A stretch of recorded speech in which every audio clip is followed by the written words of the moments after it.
Dans l'une des plus grandes églises d'Allemagne, 3000 personnes ont démissionné la même semaine. La raison, elles avaient toutes fait la même découverte. Cette découverte était si puissante que même le pasteur principal, qui servait depuis 30 ans, a dû prendre la plus grande décision de sa vie. Quand vous aurez regardé cette histoire jusqu'à la fin, vous comprendrez pourquoi des milliers d'Allemands ont choisi l'islam en même temps. Car ce n'est pas seulement une histoire de conversion, c'est aussi la preuve de la puissance de la vérité. Mes chers frères et sœurs, aujourd'hui je vais partager avec vous une histoire très spéciale. Cette histoire est tirée d'événements qui se sont déroulés en 2024 et elle est entièrement vraie. Regardez jusqu'à la fin cette conversion miraculeuse qui s'est produite à l'église Saint-Pierre de Hambourg, car cette histoire touchera aussi votre cœur. Au cœur de la ville de Hambourg, la majestueuse église Saint-Pierre se dressait depuis des siècles. Cette structure historique n'était pas seulement un lieu de culte, mais aussi un centre institutionnel où travaillaient plus de 3000 personnes. Du clergé au personnel d'entretien, des administrateurs à la chorale, tous faisaient partie de ce lieu sacré. Le héros de notre histoire est Andreas Weber, 42 ans, un homme qui servait comme pasteur dans cette église depuis 20 ans. Grand, aux cheveux gris, Andreas était un homme d'église aimé et respecté par sa congrégation. Chaque dimanche matin, il prêchait à des centaines de personnes, essayant de répondre à leurs besoins spirituels. Aux côtés d'Andreas, travaillait Maria Hoffmann, responsable de la bibliothèque de l'église. Maria, 35 ans, était une femme très instruite, experte en histoire et sciences religieuses. La bibliothèque contenait des milliers de livres, d'anciens manuscrits et de documents historiques. Maria était chargée de cataloguer et de préserver ces documents. Un matin d'automne, alors que Maria effectuait son travail habituel, elle découvrit dans la section la plus ancienne de la bibliothèque un coffre qu'elle n'avait jamais vu. Ce coffre était coincé entre d'autres objets, comme s'il avait été caché. La couche de poussière sur le coffre montrait qu'il était resté là pendant des années. Ouvrant le coffre avec curiosité, Maria découvrit qu'il contenait des manuscrits très anciens. Ces documents étaient écrits en latin et très vieux. Maria estimait que ces documents dataient probablement des 8-9 siècles. Cependant, le contenu des documents la stupéfia. Dans les manuscrits se trouvaient des notes écrites par des historiens chrétiens des premiers temps sur la vie et les enseignements de Jésus. Mais ce qui était écrit dans ces notes était très différent des doctrines officielles enseignées dans l'Église. Les documents indiquaient que Jésus ne se présentait pas comme Dieu, mais seulement comme un prophète. Maria fut profondément affectée par cette découverte. Elle se rendit immédiatement chez Andreas pour lui montrer les documents qu'elle avait trouvés. Quand Andreas examina les documents, son étonnement grandit encore plus, car ces documents contenaient des informations qui contredisaient les doctrines officielles de l'Église. « Maria, ces documents sont-ils authentiques ? Comment pouvons-nous vérifier leur authenticité ?» demanda Andreas d'un ton inquiet. Maria répondit « Andreas, nous devons les montrer à des experts en histoire. Mais si ces documents sont authentiques, cette information pourrait créer un très grand changement. » Dans les jours qui suivirent, Andreas et Maria commencèrent à examiner les documents plus en détail. À côté des documents, il y avait aussi quelques textes écrits en ancien arabe. Ces textes semblaient dater du 7e siècle et parlaient des enseignements du prophète Mohammed, sale ou bleu. Pour comprendre ces textes arabes, Andreas s'adressa au professeur Dr Mehmet Yıldız, expert en études islamiques à l'université de Hambourg. Le prof, Yıldız, était un universitaire d'origine turque et très expérimenté dans ce domaine. Quand le professeur Yıldız examina les documents, il confirma qu'ils étaient authentiques et contenaient des informations historiques très importantes. Ces documents, dit le prof Yıldız, sont des documents rares qui montrent la communication entre les premières communautés chrétiennes et musulmanes. Ils prouvent à quel point les enseignements de Jésus et de Mohammed étaient similaires. Après cette explication, Andreas devint encore plus curieux. « Alors, professeur Yıldız, quelles sont ces similitudes ?» demanda-t-il. Le professeur Yıldız répondit « Les deux prophètes enseignent la croyance en un seul Dieu, la justice, la miséricorde et la vérité. Il est clairement écrit dans ces documents que Jésus ne se présentait pas comme Dieu, mais comme le messager de Dieu. Après cette conversation, de grandes questions commencèrent à se former dans l'esprit d'Andreas. Ce qu'il avait enseigné et cru pendant 20 ans, était-il correct? Si ces documents étaient authentiques, alors ce que l'islam enseignait, était-il la vérité? Andreas commença à rechercher ce sujet jour et nuit. Il lut une traduction du Coran, rechercha la vie du prophète Mohammed, essaya d'apprendre les principes fondamentaux de l'islam. Chaque page qu'il lisait augmentait encore plus les doutes dans son esprit. Maria menait également les mêmes recherches. Ils se réunissaient fréquemment pour partager ce qu'ils avaient appris. Pendant ces discussions, d'autres membres du personnel de l'église commencèrent également à s'impliquer dans le sujet. Fatih Schneider, qui travaillait dans le chœur de l'église, était le fils d'un père turc, mais avait grandi comme chrétien. Quand il entendit parler des recherches d'Andreas, il fut très surpris. « Monsieur Andreas, dit-il, quand j'étais enfant, j'avais entendu des histoires sur l'islam de mon père, mais je ne les avais jamais prises au sérieux. Maintenant je me demande, mon père avait-il raison ?» Hans Müller, le directeur de l'église, participa également à ces conversations. Hans, 55 ans, était une personne qui avait consacré sa vie à l'église. Cependant, les recherches d'Andreas commençaient également à l'affecter. « Andreas, dit Hans, si ces découvertes sont vraies, cela signifie que toute notre vie est basée sur un mensonge.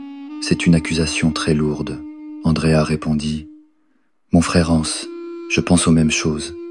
Mais est-il correct d'avoir peur de rechercher la vérité? Si nous nous trompons, ne devrions-nous pas l'apprendre? » Après des semaines de recherche, plus de 50 personnes travaillant dans l'église commencèrent à s'intéresser à ce sujet. Andreas organisait des réunions en petits groupes chaque semaine pour partager ses découvertes. À ces réunions participait également Heinrich Wagner, un pasteur de 60 ans. Heinrich était un homme expérimenté qui travaillait comme ministre du culte depuis 35 ans. Au début, il avait approché les recherches d'Andreas avec scepticisme, mais avec le temps, lui aussi commença à être convaincu. « Mes amis, dit Heinrich un soir, j'enseigne Dieu aux gens depuis 35 ans, mais maintenant je réalise que j'ai peu être enseigné de mauvaises choses. Si l'islam est la vraie religion, ne suis-je pas responsable envers ces gens ?» Ces mots affectèrent profondément tout le monde dans la réunion, car les mots d'Heinrich exprimaient ce que tous pensaient dans leur cœur, mais n'osaient pas dire. Le nombre de personnes participant aux réunions augmentait chaque semaine. Plus de 200 membres du personnel de l'église participaient maintenant à ces recherches. Chacun d'eux était expert dans son domaine et posait des questions approfondies. Aux 6 mois des recherches, le groupe décida de rencontrer Dr Ahmed Hassan, un érudit islamique vivant à Hambourg. Dr Hassan était un savant expert en théologie islamique, diplômé de l'université Al-Azhar, et vivait en Allemagne depuis 20 ans. Dr Hassan répondit patiemment aux questions du personnel de l'église. Il leur expliqua les principes fondamentaux de l'islam, la vie du prophète Mohammed, (SAW) et les enseignements du Coran. « Mes chers amis, dit Dr Hassan, l'islam a aussi un grand respect pour Jésus. Nous l'acceptons également comme prophète. Cependant, nous le voyons non pas comme Dieu, mais comme le messager de Dieu. Cela correspond exactement aux informations dans les documents que vous avez trouvés. » Andreas demanda, « Dr Hassan, si nous voulons accepter l'islam, que devons-nous faire ?» Dr Hassan répondit, « Entrer dans l'islam est très simple. Il suffit de dire de votre cœur « La ilaha illallahu Muhammadan Rasulullah ». Cela signifie « Il n'y a de Dieu qu'Allah, Mohammed est son messager ». Après cette explication, il y eut un profond silence dans la réunion. Tout le monde comprenait qu'ils étaient au moment de prendre la décision la plus importante de leur vie. Ce soir-là, quand Andreas rentra chez lui, il réfléchit longuement. Il parla avec sa femme Ingrid. Ingrid suivait également les recherches de son mari et comprenait les conclusions auxquelles il était arrivé. « Andreas, dit Ingrid, quelle que soit la décision que tu prends, je suis avec toi. Mais en prenant cette décision, nous devons penser non seulement à nous-mêmes, mais aussi à nos enfants. Andreas avait 2 enfants de 8 et 12 ans. Cette décision affecterait non seulement lui, mais toute sa famille. Le lendemain, Andreas, Maria, Heinrich et les autres membres du personnel de l'église se réunirent à nouveau. Cette fois, il y avait plus de 500 personnes. Andreas se leva et commença à parler. « Mes chers amis, les recherches que nous menons depuis des mois nous mènent à la même conclusion. L'islam semble être la vraie religion. Les vrais enseignements de Jésus correspondent à ce que l'islam enseigne. Dans cette situation, nous avons 2 choix. Soit nous ignorons cette vérité et continuons notre vie comme avant, soit nous rassemblons notre courage et faisons ce qui est juste. » Tout le monde dans la réunion écoutait attentivement les mots d'Andreas. Heinrich se leva et dit « Andreas a raison, j'ai 60 ans et je ne veux pas passer le reste de ma vie sur un mensonge. J'accepte l'islam. » Après ces mots, un effet domino commença. Maria se leva. « J'accepte aussi l'islam. Fatih, moi aussi. Hans, moi aussi. » En quelques minutes, les 500 personnes dans la réunion s'étaient levées, toutes disant qu'elles acceptaient l'islam.